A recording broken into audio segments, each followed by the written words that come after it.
முக்கியமான பொருள் கருவேப்பிலை. சாதாரண நமக்கு கருவேப்பிலை மேலே பெரிய என்ன பண்ணிடுன்னு நினைக்கிறோம். But it's doing miracle. Healing ஸ்பைசஸ்னு இன்னொரு புத்தகம் இருக்குது, முடிஞ்சால் படித்து பாருங்கள். Healing spices by doctor Bharat Agarwal. இப்போ நம்ம ஃப்ளிப்கார்ட்டில் எல்லாத்துலேயும் கிடைக்குது அந்த புக்கு வந்து. அந்த பரத் அகர்வால் எழுதின அந்த புத்தகத்தில் கருவேப்பிலையில் இருக்கக்கூடிய கார்பனசாய்டுன்னு ஒரு ஆல்கலாய்டு இருக்குது. அந்த கருவேப்பிலையினுடைய அந்த இது வந்து நம்மளுடைய குளுக்கோஸ் இண்டெக்ஸை வந்து குறைக்குது, கிளைசிமிக் இண்டெக்ஸை குறைக்குது. வேகமாக ரத்தத்தில் சர்க்கரை சேருவதை குறைக்கக்கூடிய தன்மை அந்த கருவேப்பிலைக்கு இருக்குது.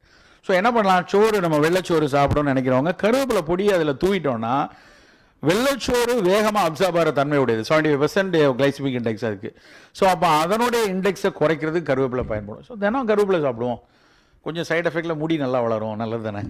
ஸோ கருவேப்பிலைக்கு வந்து ஒரு பெரிய பயன் வந்து முடி வளருது. நம்ம எல்லாரும் கருவேப்பிலையை பல வீட்டில் பண்ணுறது தேங்காய் எண்ணெயில் அரைச்சி காய்ச்சி தைலம் தேய்ச்சி எப்படியாவது வளர்ந்துடாதான்னு பார்க்குறாங்க. அது வளருதோ வரலையோ, கருவேப்பிலையை சாப்பிட்டா கண்டிப்பாக வந்து நமக்கு வந்து இரத்த கொழுப்பு குறையிறதுக்கும் இந்த இரத்த சர்க்கரை வேகமாக சேராமல் இருப்பதற்கும் பயன்படும்.